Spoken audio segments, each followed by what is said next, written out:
awake and we can do some data. But I will say there's a lot more here than I'm going to present. I've teed up about 35 minutes of content. My hope is that you guys will have a lot of questions, we'll have a lot of good dialogue, and I've got a bunch of slides hidden.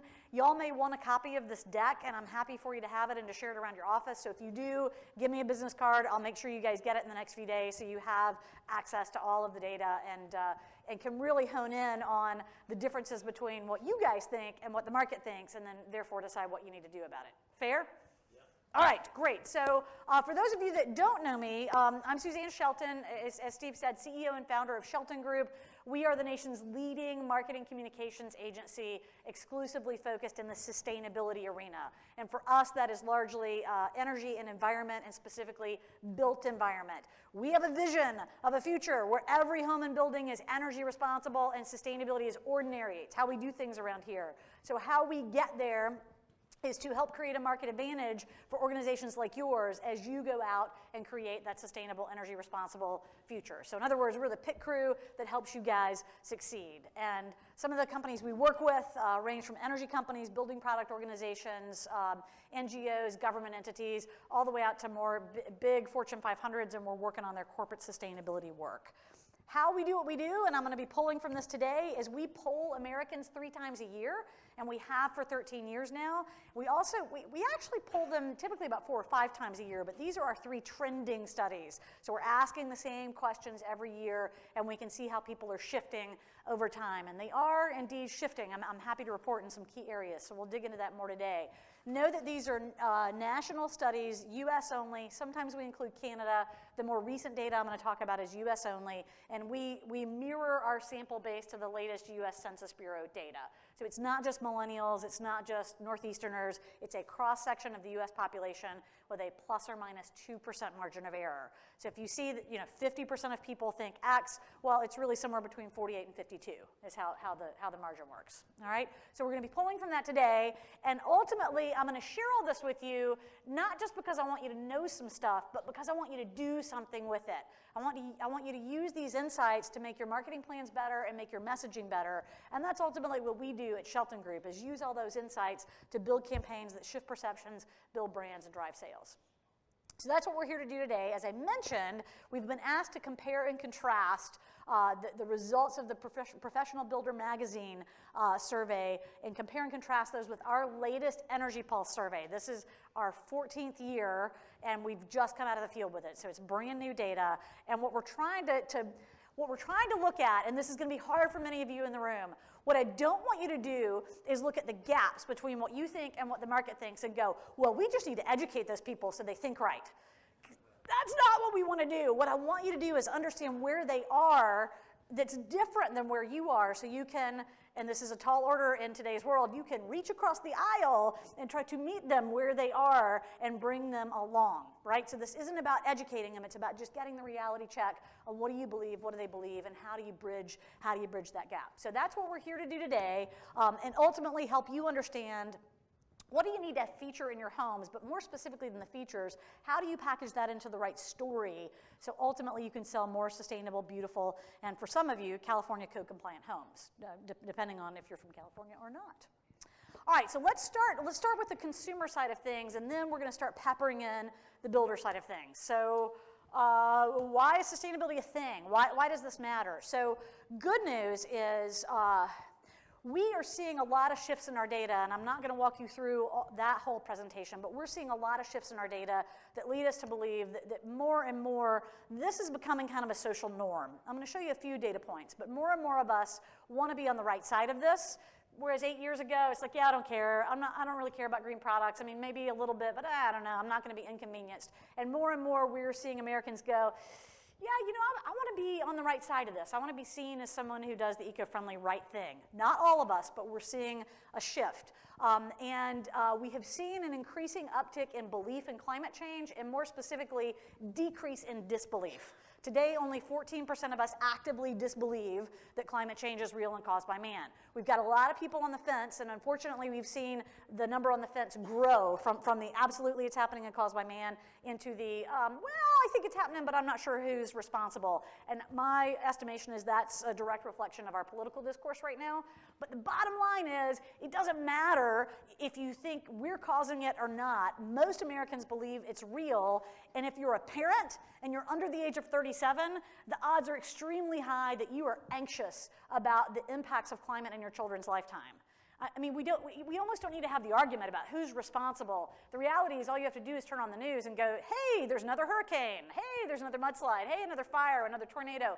Like, that's what we see. And if you're the parent of a young child, it feels to you like that's happening with increasing frequency. And you go, holy cow, you know, if my kid lives to be 80, what is he or she going to experience in his or her lifetime? So millennial parents are anxious about this. And you know, sometimes anxiety can be paralyzing. So there is a way in which some of them don't do anything at all because they're just like, no, it's a scary world out there and I don't know what to do except complain about it. And then some of them are going, no, I need to do something about it. And increasingly we are seeing that the average American recognizes they need to do something. So kind of under this banner of social norm, let me throw some numbers at you. 85% of us today believe that the average person should take steps to reduce their environmental footprint. Again, this doesn't always mean I should take steps to reduce my environmental footprint, right? But the average person should take steps to reduce their environmental footprint.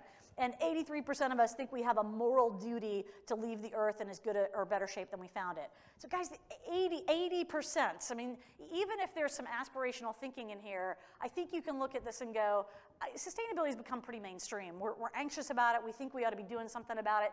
That's a cultural norm now. Doesn't always mean people are doing it, but that's a safe cultural norm that green, sustainability, that's a thing and we ought to be doing it.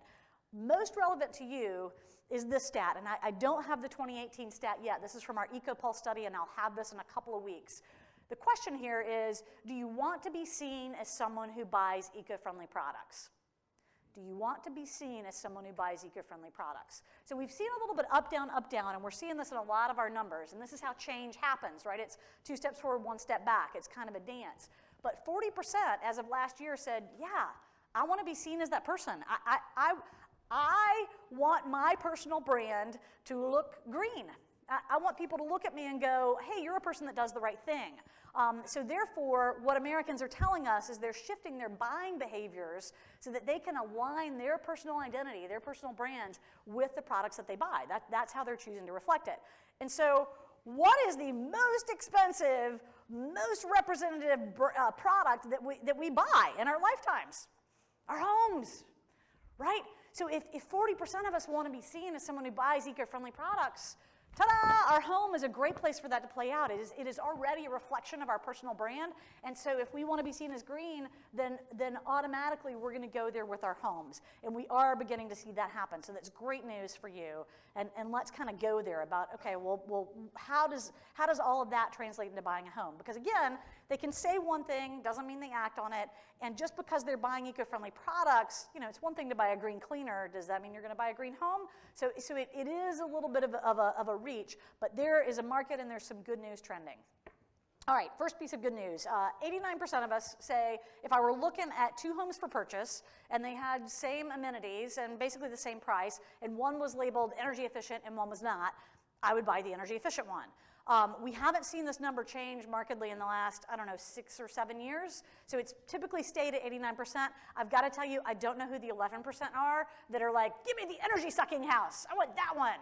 I want to waste as much energy as possible. I don't know. And I actually think there's a campaign in that. Don't be an 11%er. So anyway, 89%, yes, I want the more energy efficient house. Great. And as part of Energy Pulse, we break down who are the people that say, I have already bought a certified home. It's either certified energy efficient, certified green, so it's LEED, it's NEHB, it's some sort of certification. Who are those people that have actually already done it? And then we also look at the people that say they want to do it. So I want to break down these groups so that you see them, because we've pulled out the people who say they want to do it, which is a little bit dangerous because it's always happy and nice to say, I want to do a thing because I am a wonderful person in the future, as opposed to actually having done it, right? So let's look at both of them together so you understand how we're going to parse out this data. Again, as I warned, we're going a little bit deeper on the data than usual. So the green home buyers marked by the leaf are people who've already purchased. They are self-reported, yes, I have bought a home that was certified green or certified energy efficient in some way. And then what we're calling energy savvies are people in the market for a new home right now that say that energy efficiency would strongly impact their new home purchase decision. All right, so already purchased and in the market. all right? And we're using this energy efficiency as sort of a proxy for green writ large, right? So if energy is sort of the tipping point to a broader green play. The two groups have a lot in common. Let me just I'll start over here and work our way over. So a little bit more likely to be male. Men are a little bit more likely to dig into the science of this stuff than women, unfortunately. More likely to live in the West. More likely to be well educated with a graduate or professional degree. Significantly more likely to live in an urban area right now. We see a lot of millennials, and they're significantly more likely to be in the 25 to 44-year-old range. They're more likely to have kids in the household, predominantly white, but we do see a higher percentage of African Americans in this group versus the overall population, and more likely to be Democrats. So that's both groups, both the people who say I've already bought a green home and those who say energy efficiency would influence my new home purchase.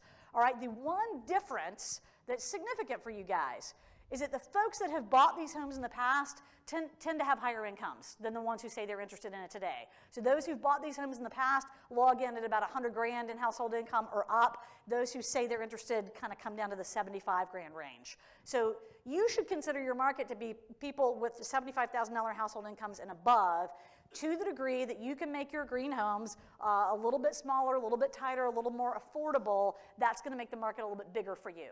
If you want to build bigger, more expensive houses, it's just going to make the market a little bit smaller for you. It doesn't mean there's not a buyer, but you'll have a bigger market if the price point can be a little bit lower.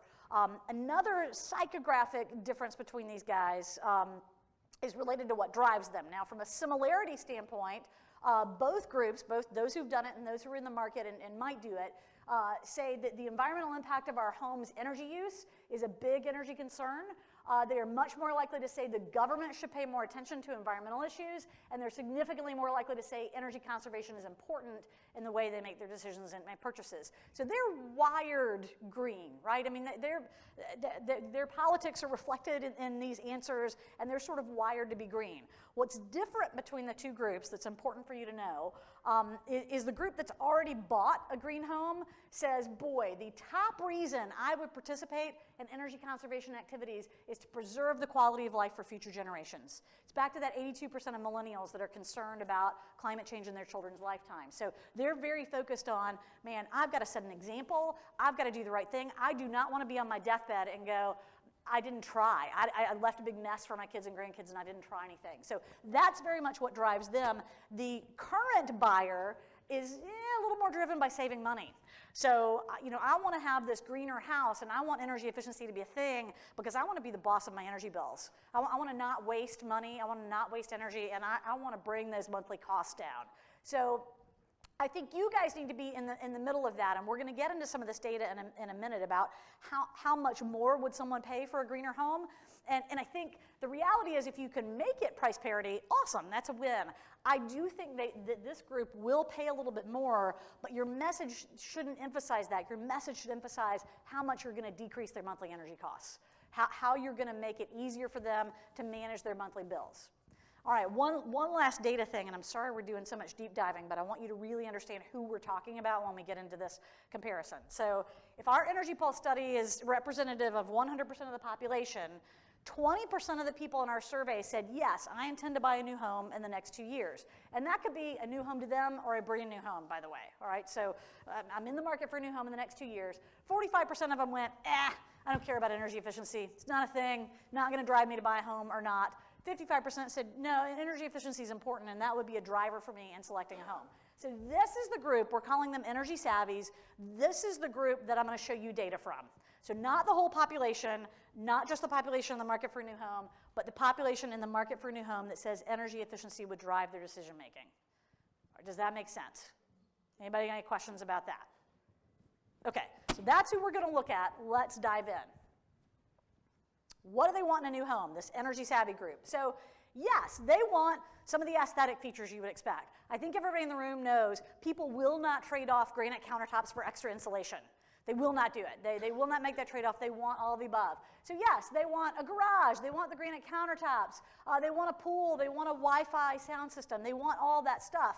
But you notice some gaps in my bars, and it's because those gaps get filled in with green features that they want as well. And y'all, I'm sorry, it's small on my screen, so I can't read it there. They want Energy Star certified appliances. They want high-efficiency HVAC systems. They want water-efficient toilets. They want an Energy Star certification, and they want water-efficient shower heads. I mean, green energy-oriented items are in the top 5. So yes, I want aesthetics, but yes, I really want these energy-saving features. And again, who we've cut out here is folks who say energy efficiency is a driver for me as I buy a home. And then the next tier down, we see some other things kind of fill out the list. So smart thermostat, solar panels, smart appliances, and an electric generator. All right, so the message here is that they kind of want all of it, right? I mean, they want it to be smart and high tech, they want it to be beautiful, and they want it to be energy efficient and green.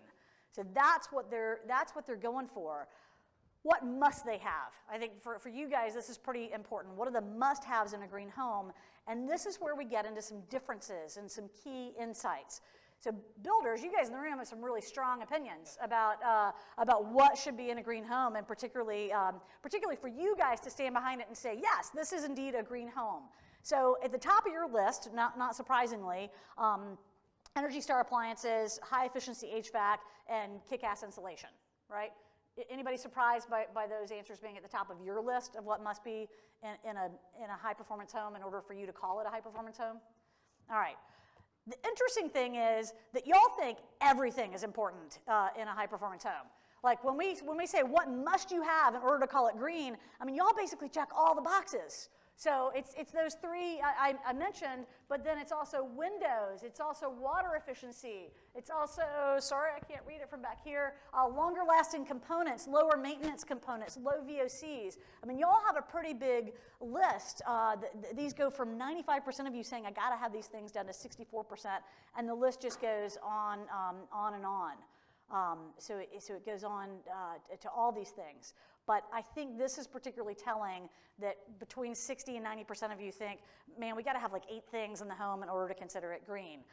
And then what you start to see here with the little green bars is what consumers think is a must-have in these homes. So yes, they agree that really good HVAC is at the top of the list, but they actually think water efficiency is the number 2 thing that a home must have, and then some sort of Energy Star appliances is the number 3 thing. So that's interesting for you that they go to water efficiency as a must-have. Y'all have it on your list, but it's not number 2 on your list. It's number 5 on your list. So water efficiency is a must-have for them along with energy efficiency. So we need to be thinking about both. But the other aha for us on the slide is look at the disparity between your bars and their bars. Like 90 to 60% of you think, oh my God, we got to have all this stuff. And they're sort of like, oh, yeah, I guess that. I mean, they're all in the 30% range. So the takeaway here is they don't actually know what's important, right? You guys think everything's important, and they don't actually know what's important.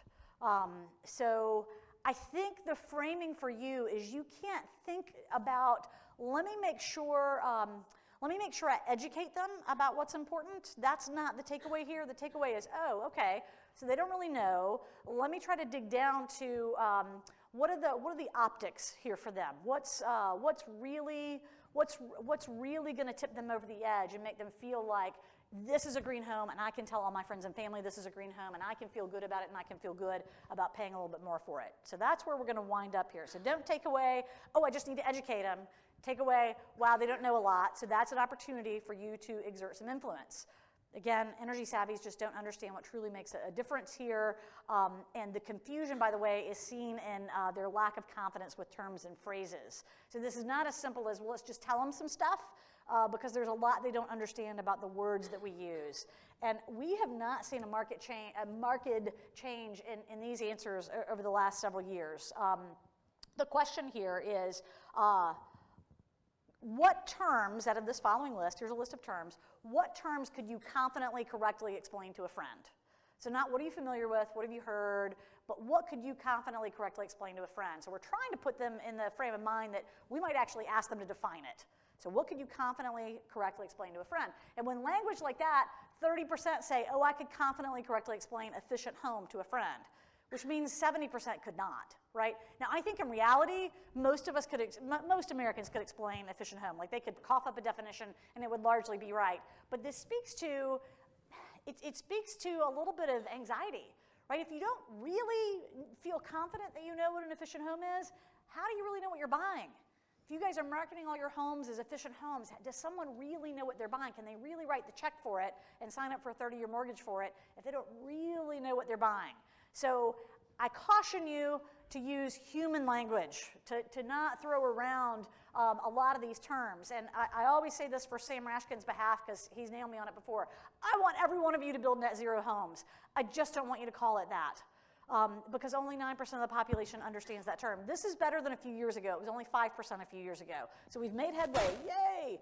But we either need to put a ton of money into branding and marketing awareness of that home, or we need to call it something else. And net zero is not necessarily what they care about. They may care about the benefits of that, but those words don't sound very appealing to them.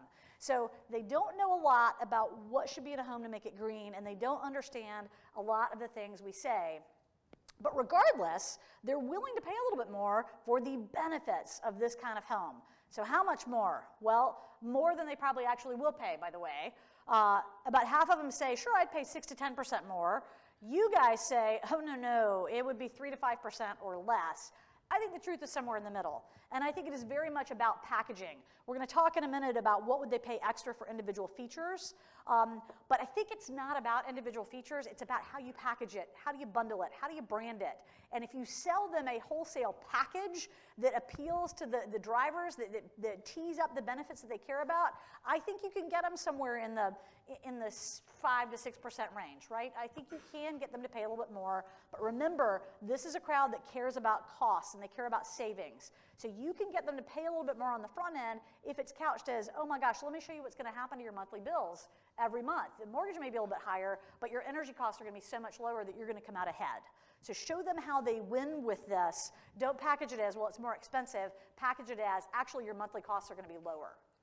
And Suzanne, again, the green versus blue? The green is what the consumers thought, and the blue is what the builders thought.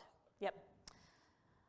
All right, so let's get into these specific features, but as I do this, I'm going to caution you, I don't think what you should do is put in front of a potential home buyer a menu.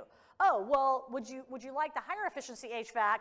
Check the box and that'll be 10% more. Like, I don't think that's how you should do it, but I show you this to help you understand what do they value and what are some of the things that if you're going to call it green and it is going to have a 6% more expensive price tag on it, they've got to be able to see these things in the package, all right? So the top 3 things they say they'll pay more for is Energy Star appliances, renewable electric power generation, and high efficiency HVAC. The 3 things builders think people will pay more for: HVAC, Energy Star appliances, and windows. I'm going to tell you, I think solar is key. It wasn't on their list of must-haves, but I think for them to justify the extra cost, they need to see solar on the roof. And further, this is about optics, guys. 40% of us want to be seen as someone who buys green products. If I'm going to bring them over to my greenhouse, there damn well better be solar panels on there. How am I going to call it green? How am I going to show to the world? How am I going to make my personal brand be about green if I don't have solar panels on my house? I can't show you the extra insulation. I'm probably not going to walk you around and show you my 20-SEER HVAC unit, right? So it's got to have the solar panels on it. That's the badge of honor. That's the hood ornament that says this is a fine, well-designed home. All right, and then remember these top 3 builder must-haves. This is what you guys said, oh, before I would call it a green home, it's got to have these 3 things in it. Y'all weren't 100% confident people would pay extra for it, but the reality is consumers would pay less for it than you even think they would, all right? So again, it's not about the individual features, it's about the package, it's about the bundle. And I think this disconnection in perception versus reality speaks to the need for really good packaging and marketing efforts.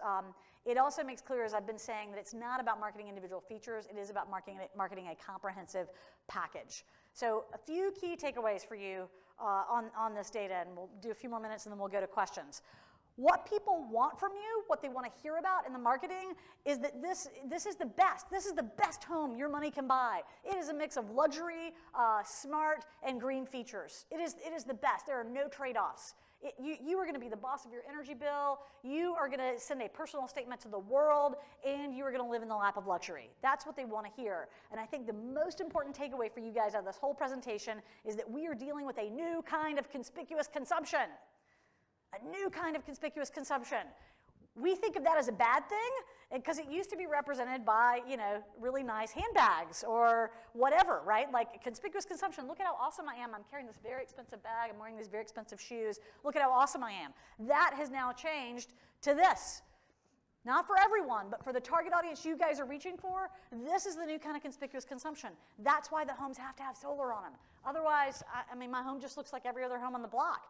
What's special about it? It's got to have that. So my message to you is do the right things, make the home truly sustainable, absolutely. Do the high efficiency HVAC, put in the great windows, put in the outstanding insulation, but then highlight in your marketing the things that consumers can touch and feel, right? The appliances, the solar panel, highlight those things in your marketing and make sure the home looks green, right? It needs to look green so that they can feel good about it.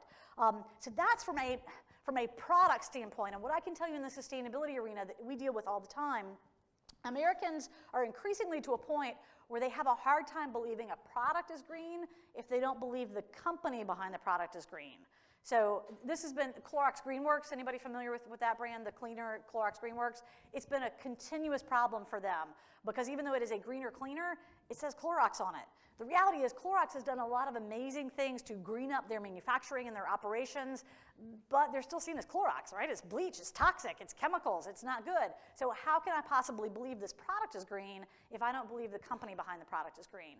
So it's not enough for you guys to just package the home as green and show them the visible cues, the visible green features. You've got to do that, but then you've got to green up your brand too, much the way Gene Myers has at Thrive Homes, by the way. He's done a fantastic job of wrapping his company in a green blanket and standing for it. And it's not just marketing, by the way. They believe in this. They stand for this. And they did this when the economy went down. They went, we are going to push our chips to the table and stand for what we believe in, which is about building better, more sustainable homes. They did that. They've built a strong brand for their company based on that. Their homes reflect it, and it's all a nice package. And they're winning as a result of it. 2017's Professional Builder Magazine Builder of the Year? Yes. So Builder of the Year out of this strategy. So it's not enough to make the homes green. The company has to be green and packaged that way too. And consumers want this, you guys. They want to act green, but they don't want to do the heavy lifting. They want the companies they buy from to do the heavy lifting for them, right? So they can go, look how awesome I am. I bought a home from Thrive Homes, and people are like, oh my God, I love Thrive. They build all those green homes. That's awesome. Like, that's how it plays out. They want to just write the check, and you guys do all the hard work. So that's what they want, and in fact, 86% of us expect companies to stand for something other than making money. So they want to know what you stand for, what matters to you, what's important to you. Are you just trying to slap together some green home because you think it's some quick and easy money? Or do you stand for something? Do you care about something? And that matters to people, and particularly it matters to millennials, and when Gen Z gets old enough to buy homes, oh good Lord, it is a baseline expectation for them. This will no longer be a market advantage for you. It will be a baseline expectation for Gen Z as they come on. And guys, this is a no regrets decision. There's no downside here. 89% of our energy savvy prospective home buyers say people are going to be interested in green homes. Like, they don't see this as a downside for you. Only 40% of you think people are interested in green homes. But the market goes, nope, I think people are interested in it. So if you branded yourself that way, if you stood for that, you pushed your chips to the center of the table and stood for it, 89% of the market goes, yeah, that'd be good. You'd be good. I want that kind of home. That makes sense to me. So you've got to have a believable, comprehensive story in order for folks to pay more for it. So I think it's not about the features in terms of showing them an individual feature and saying, would you pay more for it? It is about the package, and the package has to include the features that say green, like Energy Star appliances and like solar panels, and it's got to include the branding that says that you're committed to it. So the product has to have the key features, the visual cues, and your brand has to say, yes, I'm committed. Now, y'all have heard me talk about some of this before, so as you communicate, it's really important that you connect emotionally, so please resist the urge out of all this to go, oh my gosh, well, it's so clear from Suzanne's data, they don't know what's important, so we need to go educate them about what's important. Or they don't understand why insulation is so awesome and the building envelope is critical, so we need to go educate them about that. It's really not about that. It's about connecting to their hearts, because we are emotional creatures. We make decisions from the emotional centers of our brain first, and then the rational centers kick in to rationalize why the emotional decision was a good one. Watch yourself throughout the day, now that I've said that. Watch how you rationalize the things that you do. At lunch, there will likely be a slab of cheesecake or something, right? And your emotional decision will go, oh, I want that, right? Just emotionally, reptilian part of your brain will go, I want that, because that's how we think. And then your rational brain will go, well, you know what? I spent 20 minutes in the exercise room this morning. I deserve that cheesecake, right? So your brain will kick in to rationalize, and that's how we do it. So you've got to get my heart first, so then my head can justify what my heart wants. So don't start with the head, start with the heart. And if you start with the heart, then you'll be good. And as you do that, I want you to remember this key adage from the advertising industry. And the adage is, nobody wants to buy a 3/4 inch drill bit. What they want to buy is a 3/4 inch hole. We do an awful lot of selling of the drill bit in this industry, and what we need to be selling is the hole, because that's what people care about. They don't really care how we got there. They don't really care about the R value, the SEER value, the alphabet soup of terms and numbers that we throw around. They don't care about that. What they care about is it an awesome home? Am I going to kick ass on resale value, right? Am I going to be so much smarter than all the other kids on the block? Is it going to be healthier for me and my family? Is it going to keep my kids safe, cozy, and comfortable today and in the future? Saving money isn't really about saving money. It's about feeling in control. It's about gaining peace of mind. So is it going to do that for me? Am I going to be comfortable in it? And am I going to feel like a good human being, like I've done the right thing for the planet? This is what people really care about. It's not about the features, and it's not about the science. It's about the very real world benefits that I'm going to experience living in the home day in and day out. What Gene Myers will tell you, one of the top things that people who buy his homes praise him for is how quiet they are. And people don't realize how much noise we live with all the time until you get in one of these really tight homes, and it's like, oh my God, it is so peaceful. It's just so quiet. So that's a benefit that people can live with and luxuriate in and relish. Anybody here drive an electric car? What's your favorite thing about your electric car? Y'all are scientists, so you may geek out on me. And then I'm going to tell you, it's quiet, it's fast. Anybody else? It doesn't cost any money because they power it with solar panels. There you go. Anybody else got a favorite thing about their EV? I'm with you. Yep. Do you know what my favorite thing is about my EV? Never having to go to the gas station. And because literally I don't have to touch that nasty handle and smell like gas the rest of the day.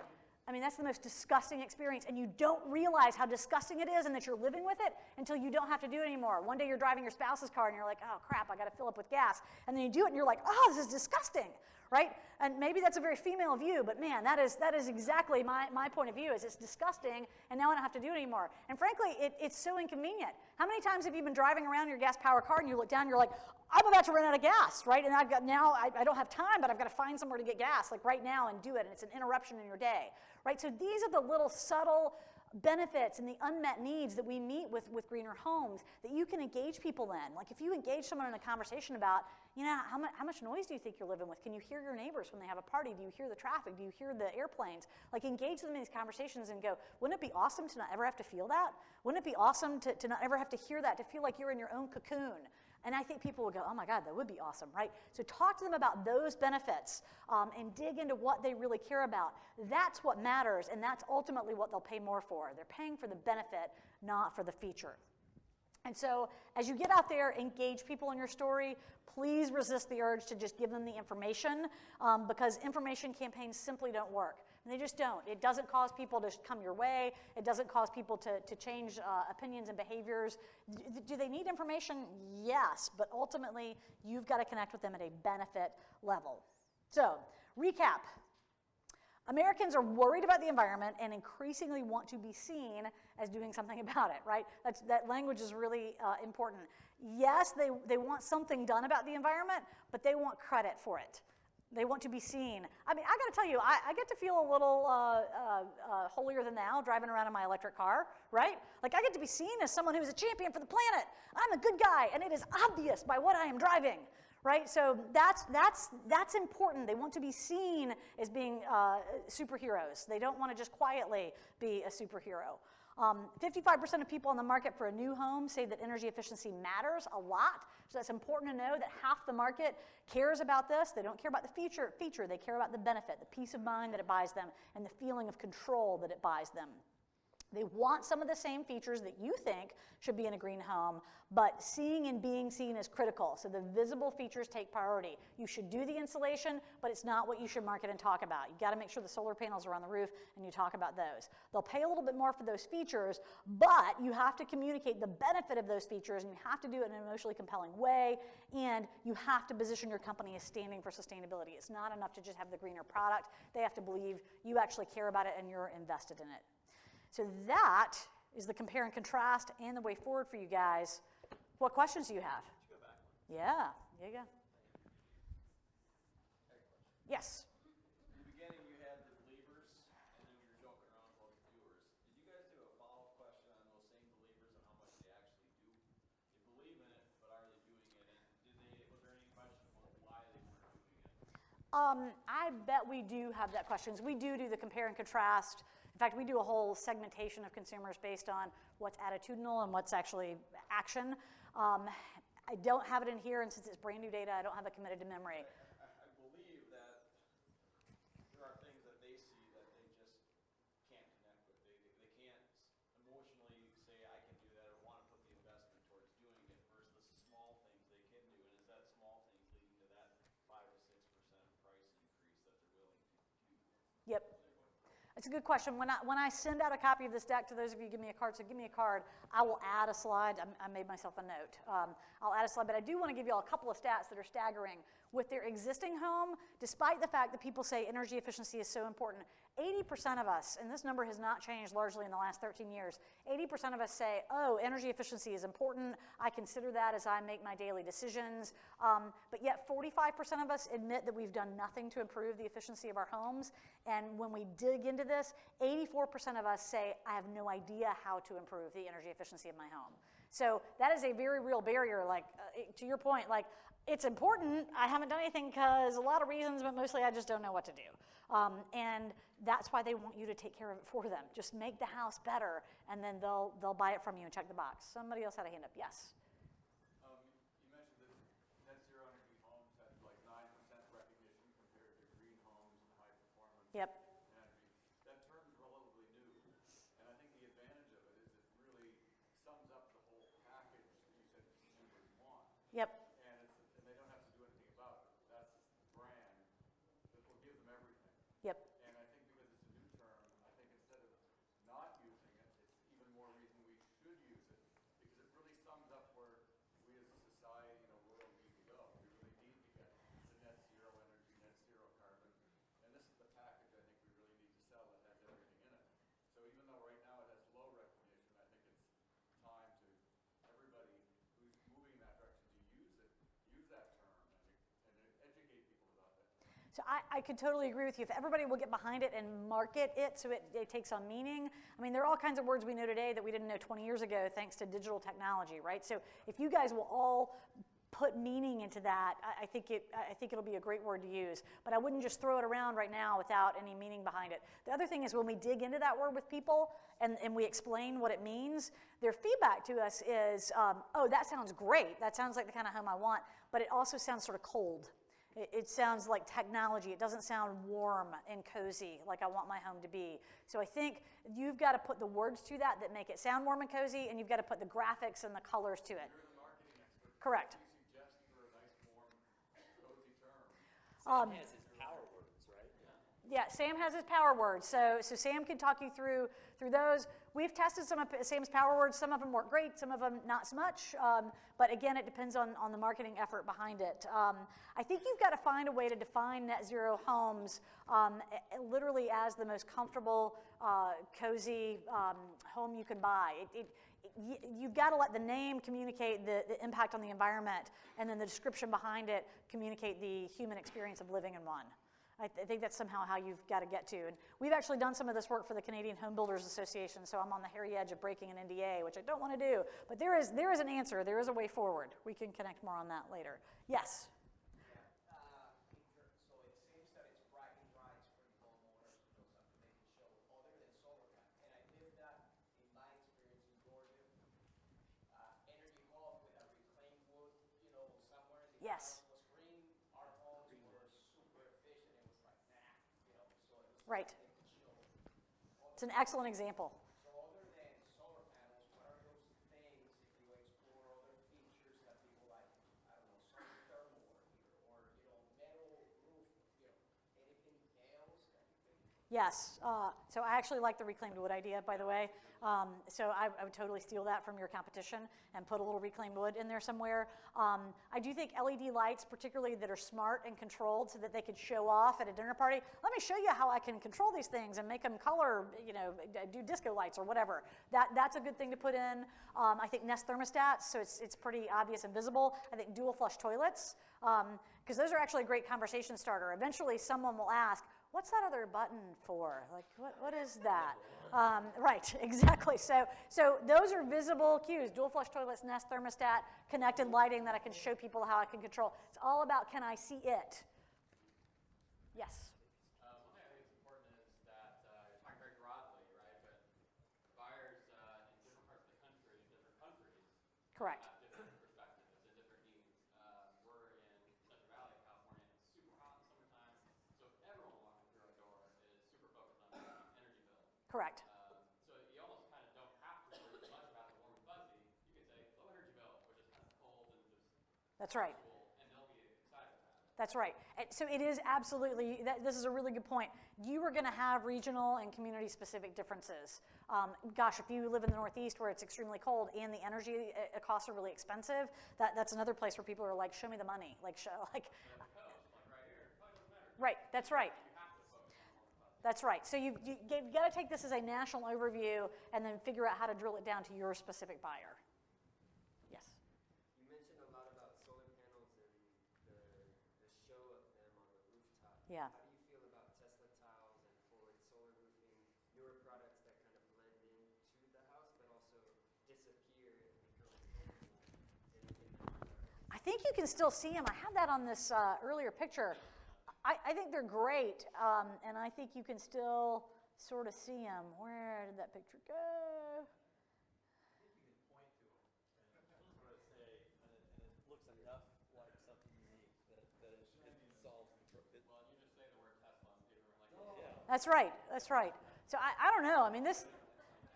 If I were pulling up to a friend's house and it looked like this, I would be like, wow, y'all are so green. I mean, it screams green to me. I don't know if, hopefully that answers your question. Yes? You were talking about packaging things, and I was wondering about packaging them with programs like Energy Star, LEED, or GPS. Is that really is that a viable way to do that?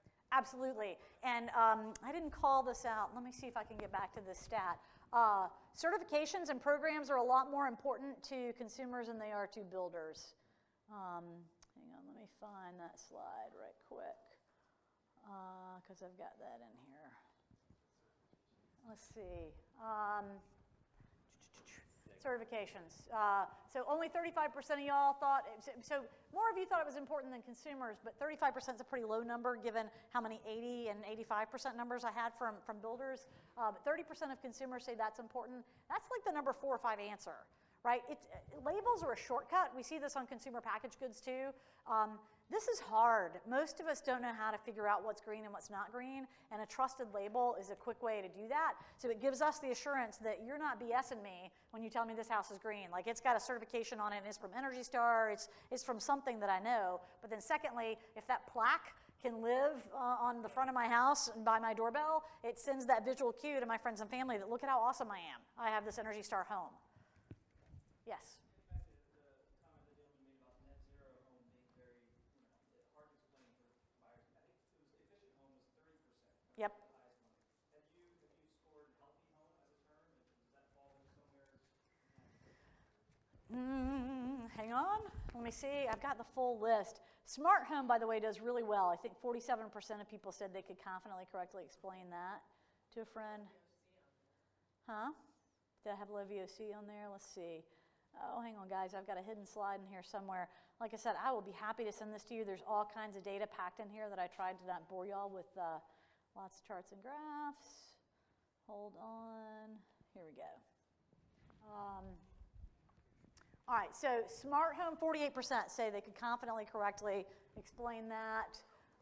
Facial recognition, efficient home, artificial intelligence, autonomous driving, indoor air quality, HVAC. What did you ask about? Healthy home? I don't think we have it on here. That's a good ad, though, for the future. I'm going to borrow that from you if you don't mind. All right. Yes? I have a two-part question. Excellent. How educated are consumers about these certifications? Do they know about LEED, Indoor Air Plus, things like that? Are they very educated or sophisticated about those? Energy Star is the one they know. I mean, Energy Star has something like 86% brand recognition. Most people don't know that there is such a thing as an Energy Star for homes, but if you put that label on there as a builder, it's a quick way to say, oh, well, you know the Energy Star brand for appliances and electronics. Well, they do that for homes too, and so this meets that standard. And people will go, oh, awesome.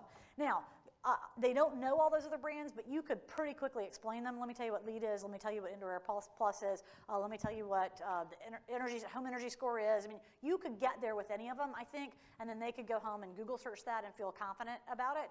So I think pick the one that you feel is the strongest and best match for what you're doing, and give them a couple of sentences of here's what this means, and then send them off to go do their own exploration on that. And they'll be, I mean, any of the good name brand ones, they'll be confident in, hey, that's my reassurance that this is a good home.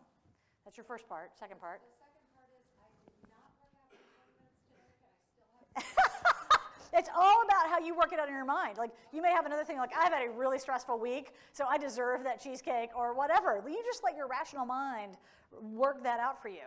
It's all good. Yes? you bring up buying with emotion, and when you showed, your presentation was excellent. Thank you. You showed men and women, and I thought I heard you say that as the bubble went up from their heads, I thought I heard you say that there was more men that were interviewed, and the sampling seemed to be less as it related to women and women with children. Is that accurate in what I thought I heard you say? Or do you, when you do this, do you research as many women, more women? Do you believe that women have more of a say in the buying of a home? I was just wondering what your thoughts are on that. Yeah, great question. So our data is a cross-section of the U.S. population. So it's, our percentages of men and women mirror the U.S. population.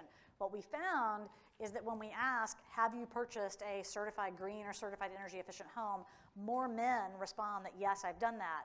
I presume most of those men are married to someone who was involved in that purchase too. It may be that the women in our survey just don't know, I can't really explain that. All I can say is we interview a cross section, and more men raise their hands and say, yeah, I have that. Yeah, I bought that. I think if you ask more questions of women that related to health and wellness, which ties back to comfort and air quality, you might get that segment of the conversation of health and wellness. Well, I can absolutely tell you we've dug into that because, y'all know women play a huge role in the home. And two things. Health and wellness absolutely matters to women. I mean, you're talking about mama bear. I have a 7-year-old. I mean, by God, I'm not going to let her sleep in a room that I think is too cold. I'm not going to let her be exposed to allergens and toxins, right? I mean, just, Katie barred the door. I will stop at nothing to make sure she is safe and protected. So that's kind of a mama bear instinct. Not that papa bears don't feel some of that too, but I think that tends to be more the domain of women.